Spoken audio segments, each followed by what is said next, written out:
frog in my throat there to start the night off. Best meal I've had in weeks. Good evening, everybody. Welcome to our broadcast tonight of Secondary Literacy. Again, we're broadcasting live, as always, from our Secondary Ed studios, and you'll find us at 521 on your dial. I'd like to invite everybody to come into the room, and we're going to go ahead and have some things going on tonight. You're going to need your Reader Part 2 tonight, so make sure you have that handy. And also keep Reader 1 close by, because we're going to go back into that initial keyword summarizer to capture some more of your ideas and insights about the topics for tonight. So I'd like to welcome you all back. We have 4 sessions left. Thanksgiving, obviously, we will not be meeting. However, if you have absolutely nothing to do, I can't help you with that.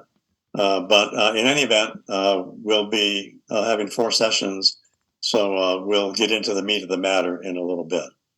Any questions or concerns before we get started? Elizabeth. When is our last session?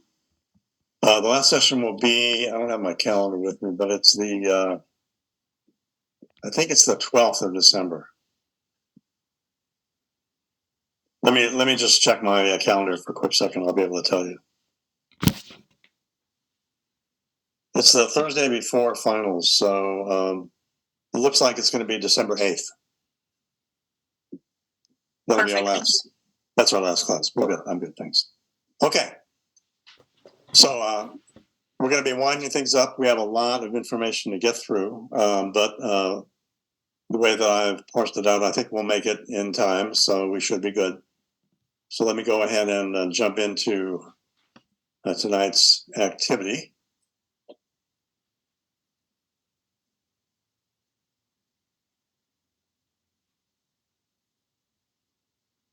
Okay, as always, we'll just take a minute, catch our breath from the commute or however you ended up. Some of you, I think, may still be commuting. Let's just take a minute and relax, do a little breathing exercise, and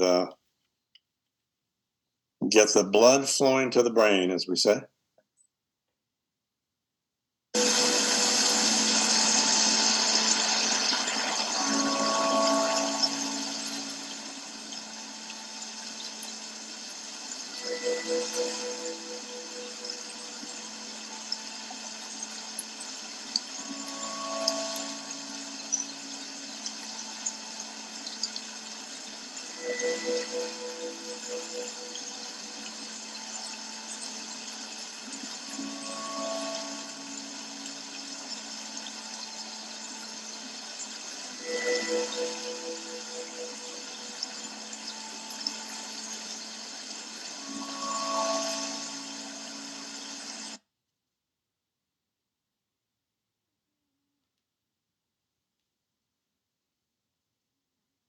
All right, I'm still waiting for that trout to jump out of there, but maybe one of these days.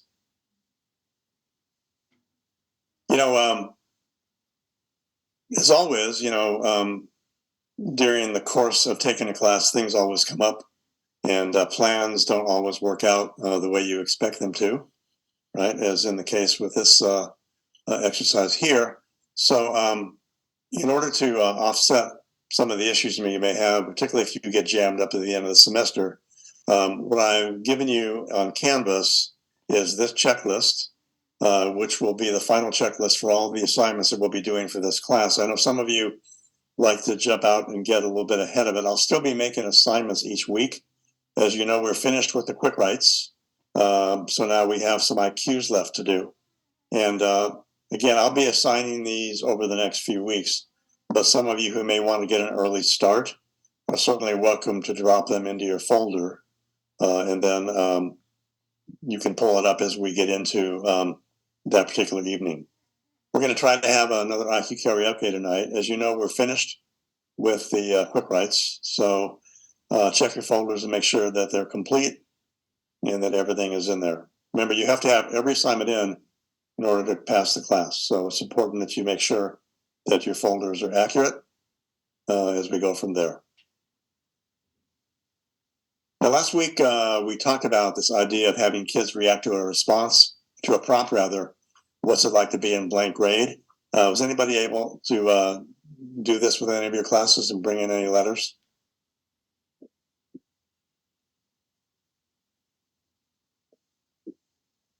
It doesn't look like it.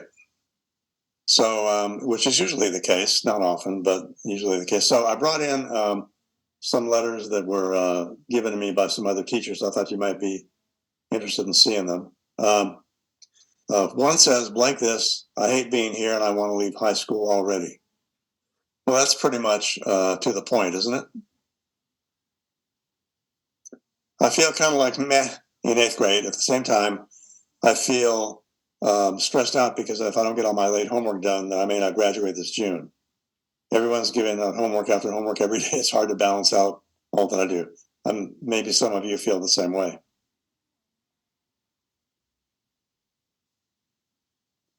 If I'm being completely honest, it sucks. We're at the age when we're discovering who we are and start to have our own thoughts and opinions. I feel like it's hard for adults to understand that actually have thoughts and opinions. They were angry and frustrated teenagers. There's obviously a difference between people, and that can be annoying at times. Being a teen is when you're still growing. I'm just a lazy student that tries to succeed, but I have a life that I have to worry about away from school.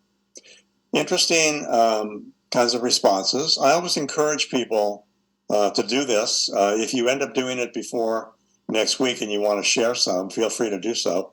I think what I recommend people is we do this at the beginning, middle, and end of the semester and kind of see if there's any progress or progression in terms of what people or what kids are thinking about.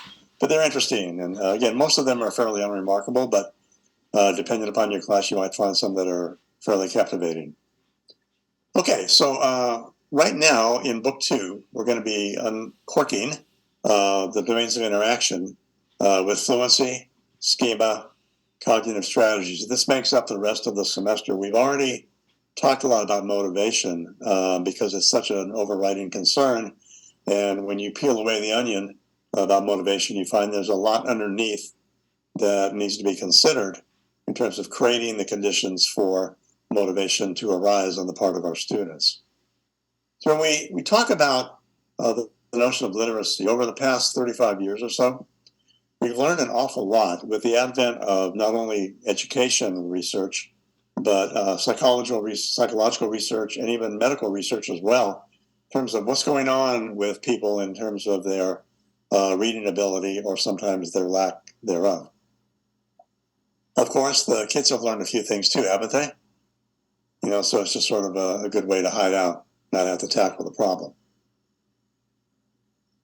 So when we talk about fluency, we want to talk about it in these terms. We want to talk about the notion of understanding phonology, the sound system of the language, and how sounds correspond to certain markings that we call letters. When we talk about morphology, we talk about the issue of word meaning and how we expand our vocabulary, going from simply being able to decode the word to being able to understand it and also understand some of the aspects that change some of the meanings of the words. And then orthography is the spelling patterns that we see that is fairly consistent, even though we're basically a hybrid language. We borrowed words from many other languages, but in terms of some of the patterns, the spelling patterns pretty much have an 85% regularity in terms of their spelling to sound correspondence. So this all goes into the idea of fluency. I want to talk a little bit tonight about how this process actually works. So with fluency, it's an ongoing process. It's the ability to decode at the word level, but also at the phrase level, and also read with enough speed and accuracy for the text to be comprehensible. And with that comes the notion of the meanings of words and the structure of the language. And all this comprises the way in which we approach fluency of the language. So with phonology, let's break it down a little bit more.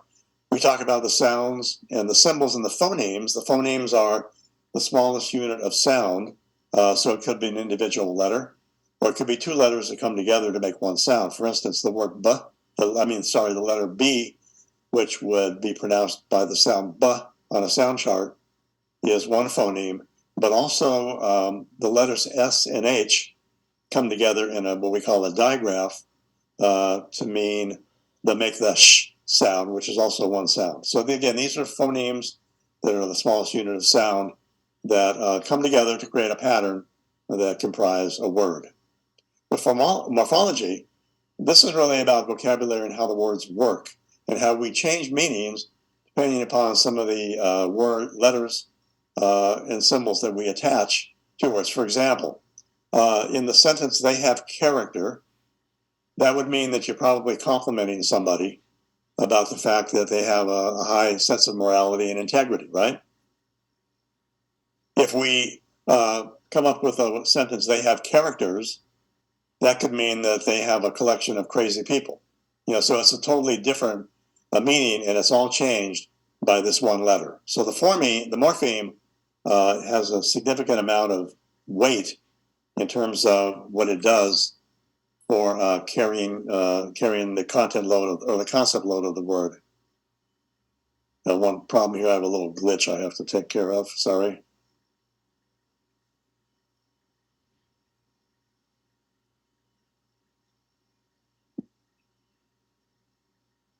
And then with orthography, we have the spelling, the writing conventions. Again, remember Hawley Smoot, we had to come up with an explanation where we couldn't use our dominant hand, so we had letter construction issues, and we also couldn't correct the vocabulary effectively. So there are different ways in which we think about orthography in terms of not only constructing with writing, but also involving in reading and learning the spelling patterns of the language, which is why in the earlier years we've spent so much time trying to teach spelling.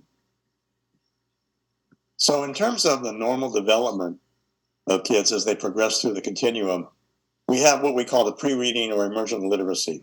This is where kids begin to look at the environment and they engage in what we call logographic reading, an example of which would be the mother is driving the young child down the street and the child from the child seat in the rear of the car sees the golden arches and says, "Hey, mommy, can we stop at McDonald's?" And of course, the mother's thinking, "Oh, wow, he's only an infant and he can already read McDonald's." But actually what he's doing is he's looking at the symbol.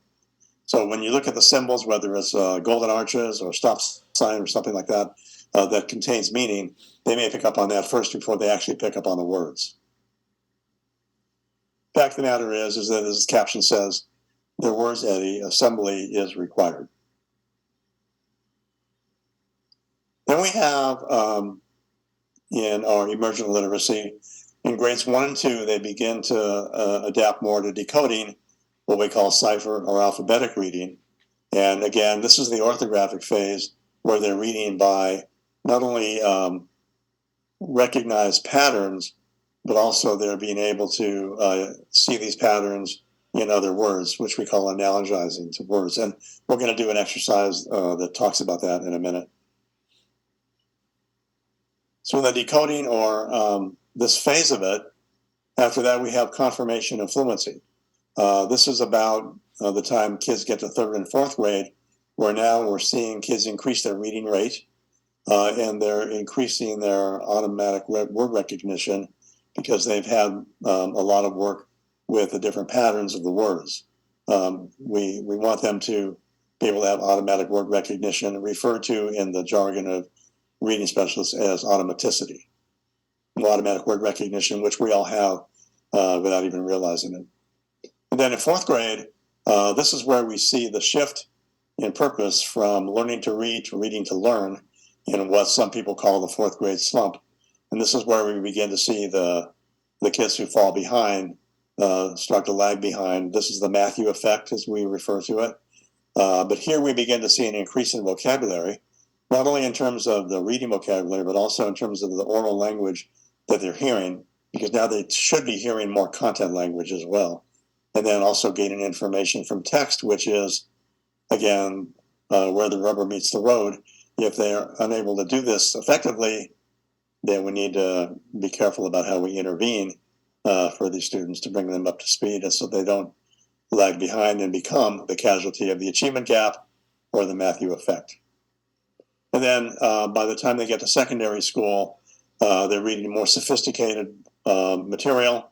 They are being pressed a little bit more to understand things like literary devices or even determining the author's point of view and reading multiple texts with multiple viewpoints to try and generate more comprehensibility and more rigor in terms of the curriculum. So in terms of the reading variance in any classroom, you might have this as part of your distribution. You might have fluent readers with good comprehension. You might have kids who are fairly good at word recognition and they can identify words, but they don't remember or understand what they're reading. So they're basically decoding and barking at print, but when you ask them what something was about, they can't tell you. Then we have some kids who are interesting. They have inaccurate or slow word identification, but they also have good comprehension, probably because they may have a disability. They may be dyslexic and they're compensating in other ways. And these are kids who are probably some of our most challenging students, but they're also some of the most interesting. And then probably the broadest brush we have are kids who have weak comprehension and also poor word recognition. So this is basically a composite of any typical secondary classroom that you would have in trying to address all these variations in terms of reading proficiency. So the question we have to ask ourselves now is now what? So would you kindly unmute, and on the count of 3, give me a big now what? Ready? 1, 2, 3. Now what? Okay. All right. So I want to talk about what we call the DNA of a literacy and even a numeracy lesson. And we can divide this up in certain ways. First of all, when it comes to fluency, we know the students who lack sufficient fluency entering into the middle grades are not likely to find much instructional support for the difficulties. In other words, the expectation is that kids already are able to read, and therefore I don't really need to spend any time on that. I would submit to you that one of the best ways we can address some of these issues is by all teachers being considerate of introducing vocabulary instruction into your teaching, because all disciplines have their own somewhat esoteric language that is pertinent only to that discipline, although there are some words that are what we call polysemous words. They cross over into other disciplines, like the word product will be something that's different in a math class as opposed to maybe a social studies class where they're talking about manufacturing or something like that. So the idea is that a lot of times, particularly in more technical talk in sciences and math, then you have a lot of words that are going to be unfamiliar to kids. So it isn't something as simple as just slapping words on a page and expecting them to be able to comprehend it or work with it. I just think this is a funny cartoon. Being a reading person, that sort of gives me a little bit of a tickle. A vowel. I need a vowel. So when we talk about traditional phonics instruction, it may not reflect the actual units and processes used in word recognition by the skilled reader, but it may point a child in the useful direction. And in the earlier years, kids will get, as we call them, phonicated. They'll get phonics instruction. But if you remember my Tiffany and the Tiffany Epiphany, the girl who didn't want to go to the reading lab, her whole secondary experience in middle school or junior high probably had been something about phonics, and so she was done with it. So this is probably what her curriculum might have looked like, which is great for early readers, but sometimes kids just won't get a handle on this, and sometimes we need to move away from it and give them other strategies. But here you see a fairly consistent use of patterns and learning initial consonants like the hard and soft C or the AG phonogram in the example in the upper right-hand corner. But you can imagine how she felt if this was another dose of what she was going to be getting in 10th grade.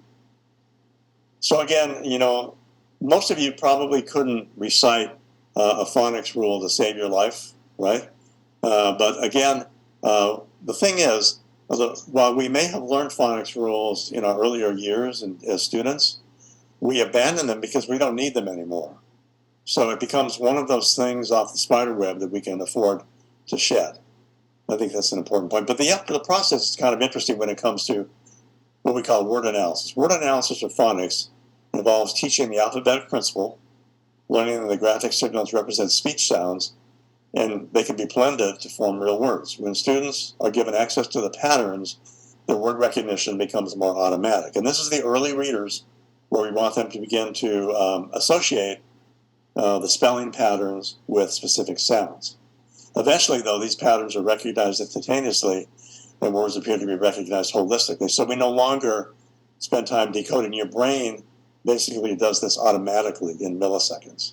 Again, this is not necessarily a new approach to reading. We've seen even in back in the Egyptian days with hieroglyphics that there were rules that were attempted to put into play here. These cartoons are so silly, aren't they? I love them.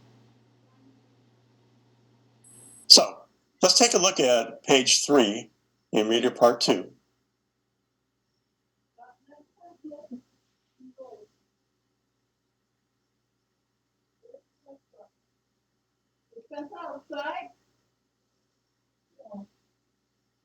Oh, yeah, she's right there.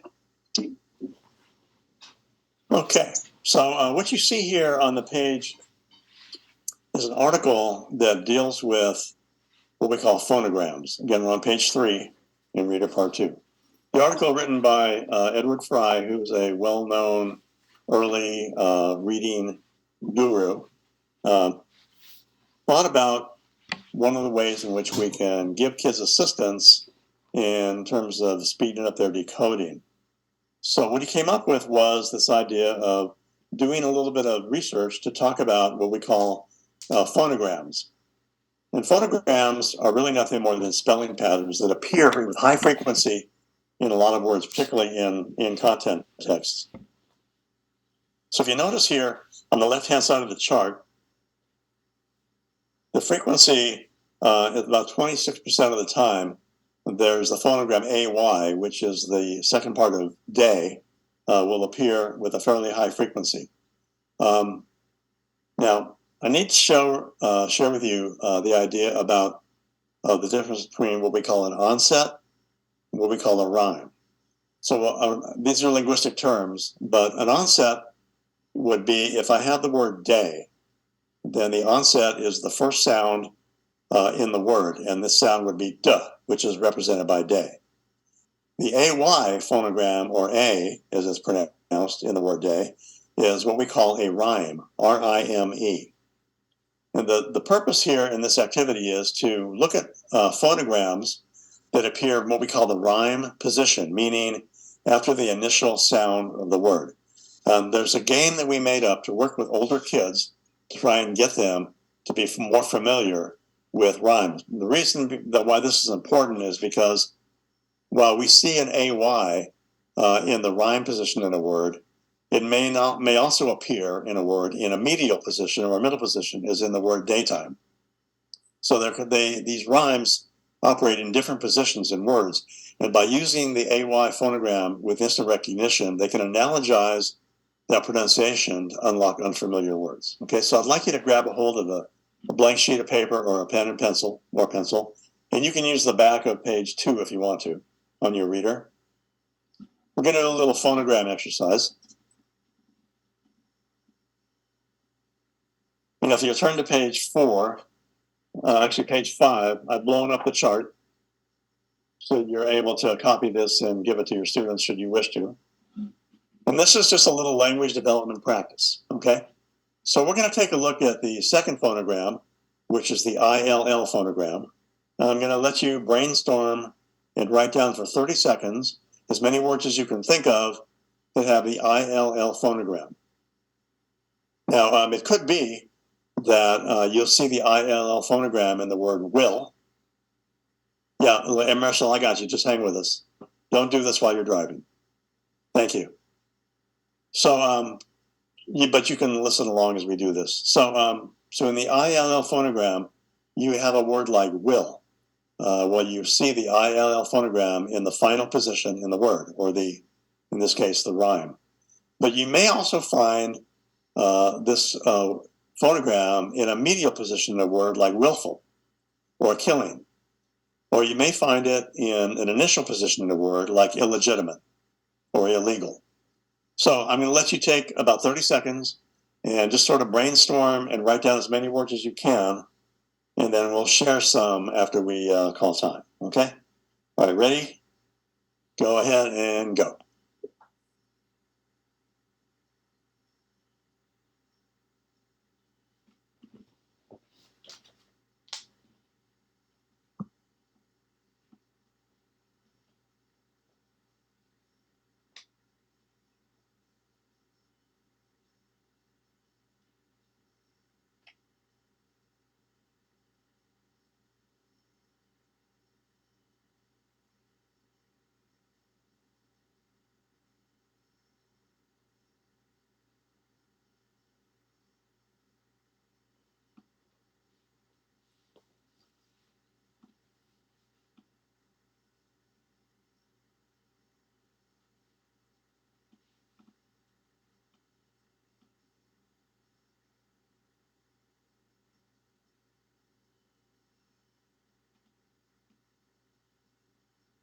Okay, and let's stop.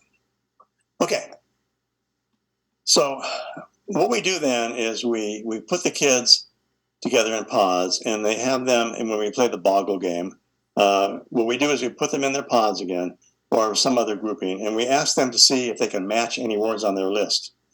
And if they match a word, they can cross it out. The idea is to come away with as few words as you can, because the few remaining words will be probably the words that are more uncommon. And when you get uncommon words, they may be words where the phonogram appears in different positions in the word. So can somebody give me a word where the ILL phonogram is at the end of a word? Thrill. One more time. Thrill. Thrill. Okay, thank you. Okay, and can somebody give me a word where the phonogram is in the middle or medial position in a word? Elizabeth? Skillful. Good. And can somebody give me an example of where the word might be in the initial position or first position of the word? Okay, Elizabeth? Illegal. Illegal. Good. Okay, so you get the idea? So what I would do would be to take the more uncommon words and display them somehow. And then in each of the words, I'm going to underline or circle or highlight the pattern, the phonogram, so that they can see how these appear. And what I'm teaching them through this process is if you recognize the phonogram, but you're in an unfamiliar word, it may be a help in unlocking at least the pronunciation of the word. So that is really the idea behind this whole thing. So if I want to do some language activity with my students, I can do the phonogram boggle as a warm-up activity and just proceed down the list and then give them some language development and easy remediation that way to help build their awareness of the phonograms. So the game is explained on page 6 in your reader. And then there's an explanation, a little bit deeper explanation of the idea of onset and rhyme and how we can use the rhymes as a way of helping to unlock decoding skills. Now, again, it's something that you may not want to use, but in the event that you are interested in doing so, then you have them there, okay?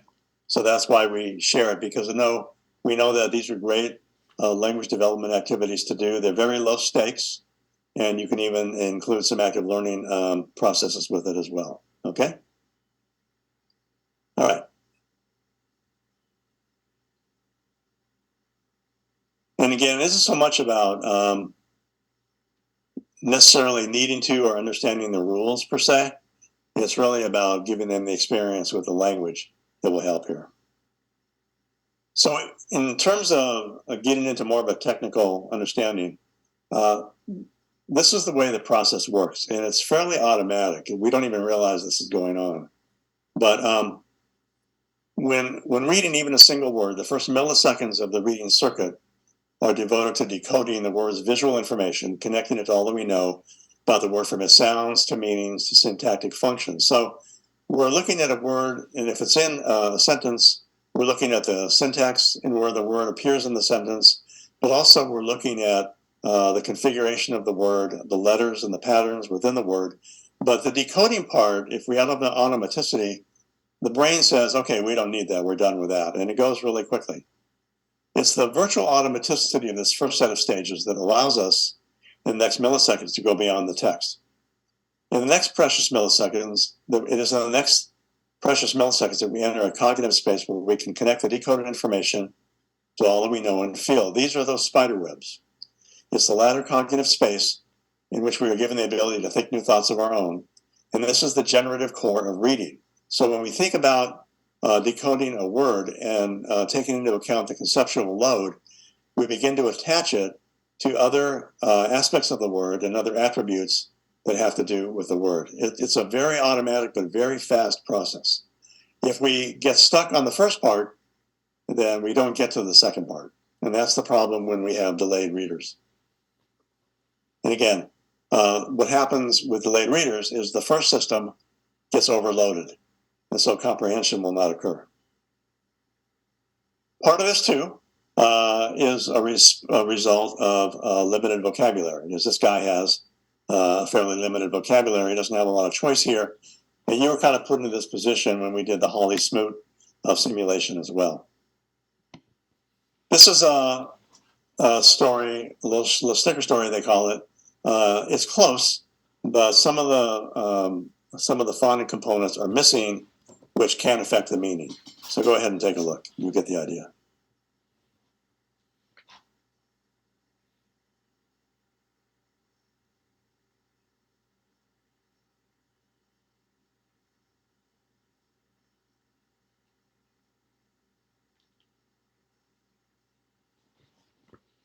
They got close, but they're missing a crucial letter here, aren't they? Yeah. Obviously, this is about horses. So again, the notion of accuracy is also a part of the issue of fluency as well.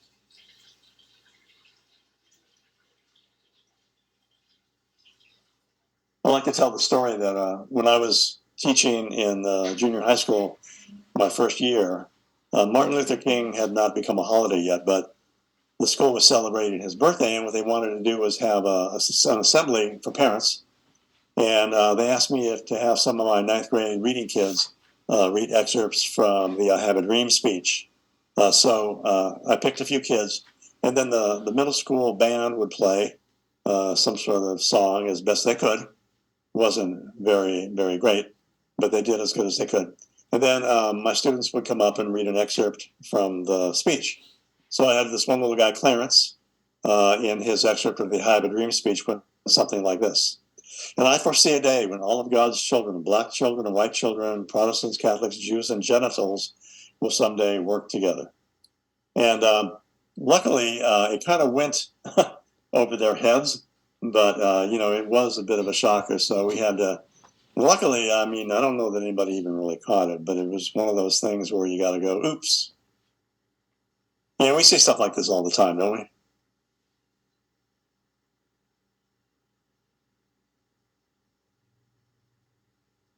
So, stuff happens. What can I say?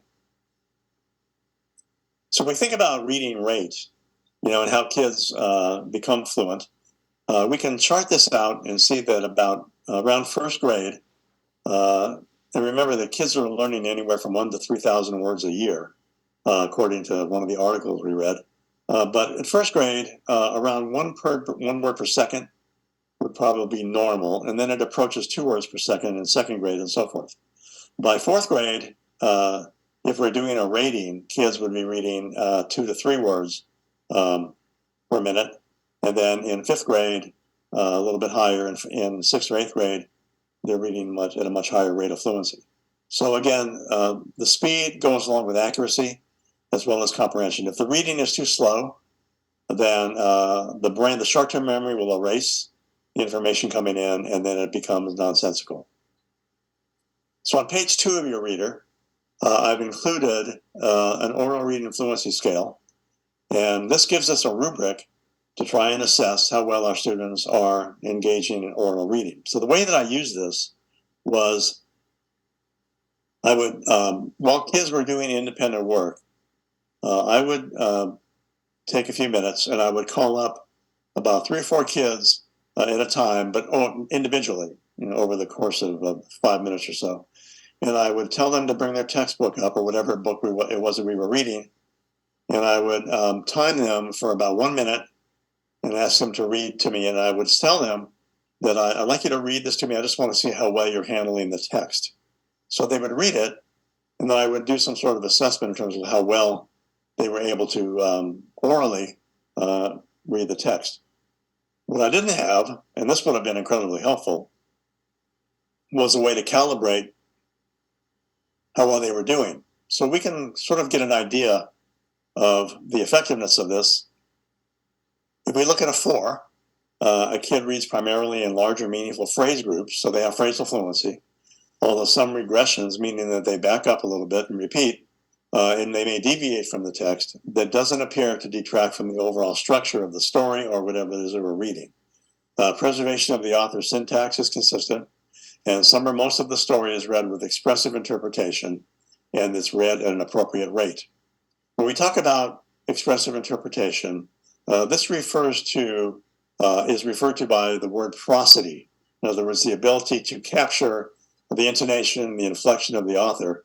And this is a little bit tricky for informational text because there's not a whole lot of change that goes on in that kind of expository reading. But we're still picking up the cues in terms of how they phrase phrases per se, chunks of the text, and also if they pause at a comma, or in the event that there's a question mark, that the voice goes up a little bit. Unless they're from Georgia, because in Georgia, everybody ends a sentence going up a little bit. Anyway. So then number 1, it says they read primarily word by word. Occasionally there's a 2 or 3 word phrase that may occur, but these are infrequent and do not preserve meaningful syntax. Again, lack of expressive interpretation and a very slow reading as well. So if you're going to try to assess how your students are handling the material that you're giving them, this is an easy way to do it. It requires setting aside some time and just having kids come up to your desk for a minute, maybe 2. Tell them that you just want to see how they're handling the text and have them read an excerpt.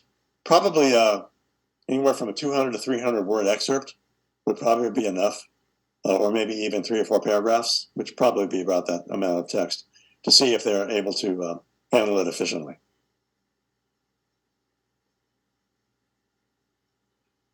And when it comes to decoding, which is also a part of vocabulary instruction, we can look at word parts that have a meaning associated with them. And one of the ways that we think about that is a look inside, look outside activity that was described on page 20 in the article that we're teaching reading for meaning. So here we have what's considered to be the longest word in the English language. So how would you go about trying to make sense of this?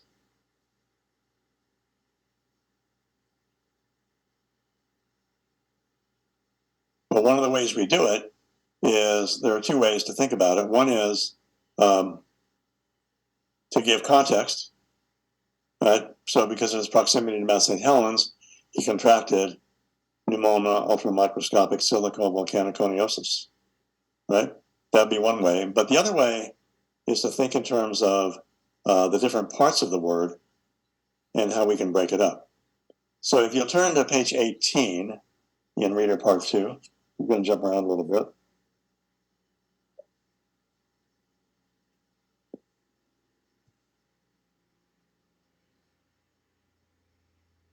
One of the ways that we can work on teaching the vocabulary is doing something I've developed called the word storm, which I use with my students.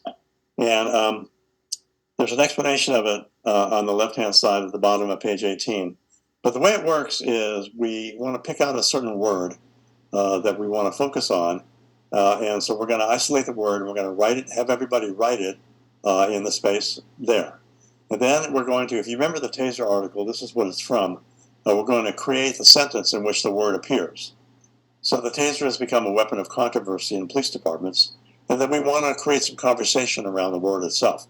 So if I were to ask you, what are some other words or phrases that mean the same thing, what might you say?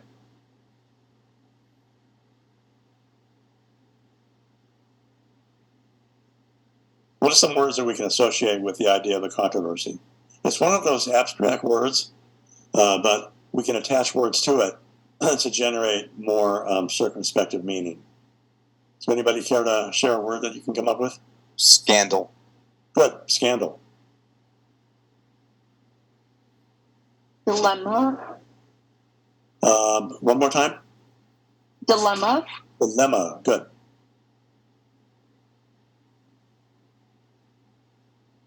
Questionable. One more time. Questionable. Questionable. Okay.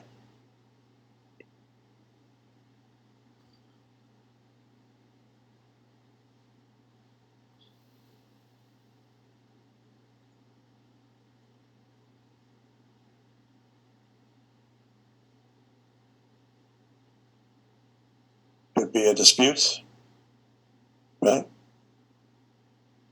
Could be an issue.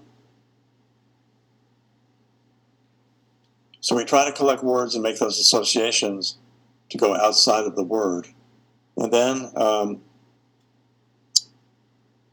we ask, what are some different forms of the word? So here, we're after is the derivations. It's important when we teach vocabulary that kids get to understand that there are derivations of most words that would appear in a vocabulary activity. So what's the derivation of the word controversy?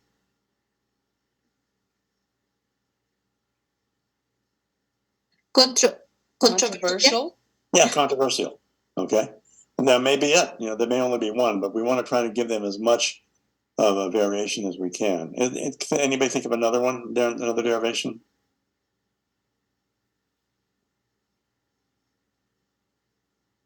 It probably has just a noun in the adjective form. I don't think there's a verb that has to do with controversy. And then 3 people who would be likely to use the word besides teachers.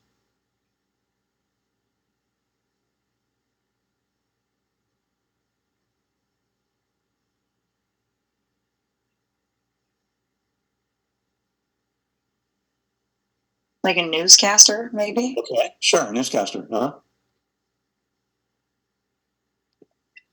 A journalist. Similar. Journalist? Reporter?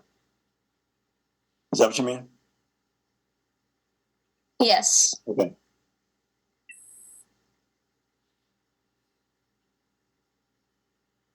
Protester. Protester, yeah, sure. Good. Okay. So you get the idea that we're trying to, again, flesh out as much out of this word as we can get.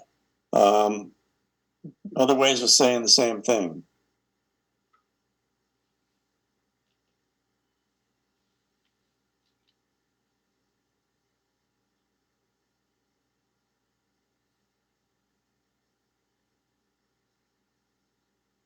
We may here now come up with things like a dispute, right? Arguments.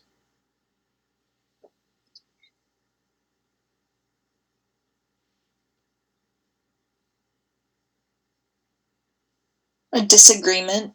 Disagreement, sure, good. Okay.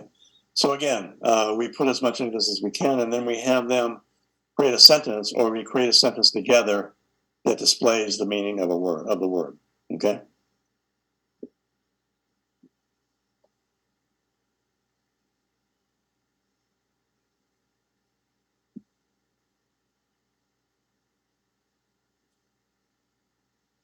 And if you turn to the next page, to page 19, you'll see a different one.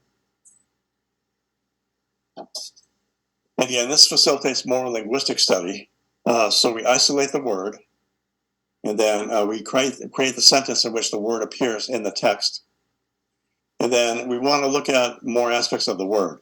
So, for example, let's syllabicate the word. What are the syllables that appear in the word? Because syllabication is also a great way to assist with decoding, and also can unlock some of the morphemic aspects of the word as well, or the meaning. And then what are the affixes? Affixes that appear in the word. So either prefixes or suffixes or both. Then what about the root of the word? Particularly good for Greek and Latin roots. And then what is the part of speech? So we'd actually engage in language study or metalinguistic study of the word in this whole process. And then what are some words you think of when you hear this word? Different forms of the word. Here again, we get into derivations. 3 people who might use the word besides teachers and students. And what are some other words you could use to say the same thing? Okay, and then another sentence that displays their understanding of the word. So again, different ways of engaging in some vocabulary instruction.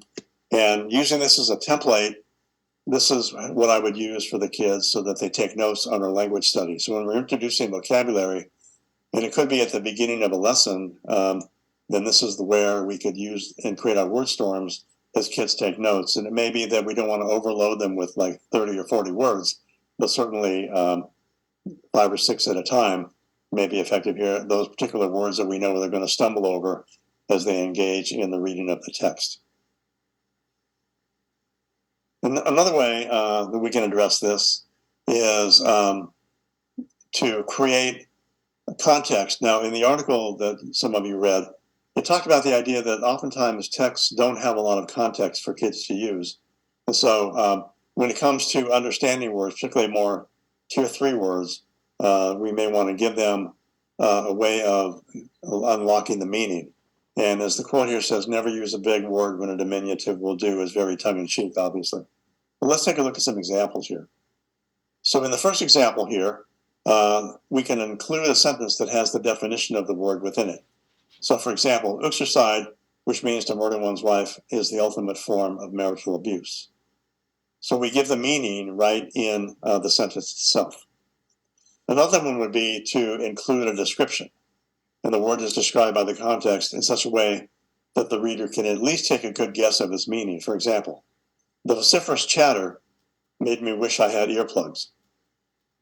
So why would you want earplugs? Because somebody is talking too much, right? Or talking too loudly.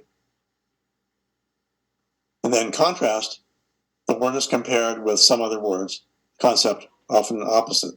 For example, Mike was loquacious while Susan said very little.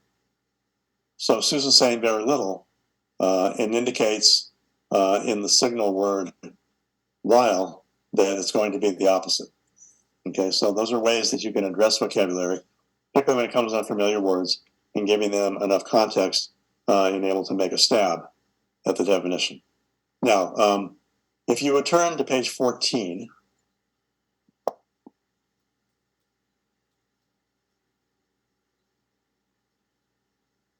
another way that we can have kids maneuver words around is through use of something called an inductive data set. An inductive data set, we give students a collection of words, and this is a categorization activity. So what we want them to do is to categorize the word, and we can do this in one of two ways. One way would be what we call an open sort, where we don't give them the categories, and the other one would be a closed sort, where we give them the categories. So we're going to do this real quickly, just to do a little breakout group activity. This will be our version of happy hour tonight. So if you'll turn to page 17, you'll see this chart here. And what I'm going to ask you to do is at the very top of the midline, okay, I'd like you to write in the categories that I've given you. Automotive, food, clothing, retail, recreation, and miscellaneous. Just write them across the top of that midline.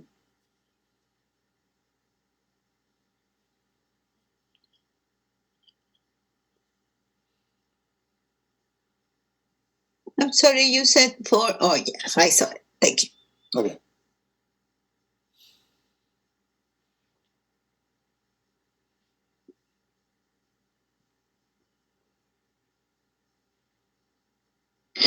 Professor, one question. It's automotive, food, clothing, miscellaneous, right? Yeah, automotive, food, clothing, retail, Oh, retail. Okay. recreation, and miscellaneous.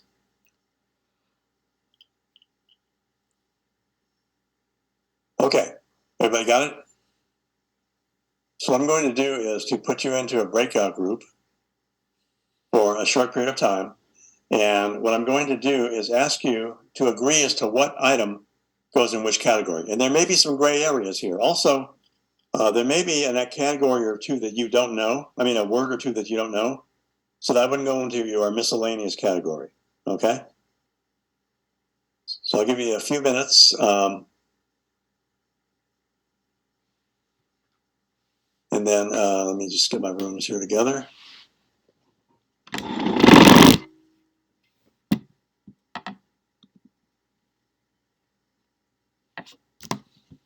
Okay, so once you go into the room, introduce yourselves because you may not know the people that you're with, and then we'll give you about 5 minutes to see if you can come up with what word goes into which category, and you all have to reach a consensus on this, okay? And then we'll come back together and we'll talk about the process. Everybody good? All right. hold on to your seats. Here we go. And if you can share your screen while you're in group, that would be respectful as well.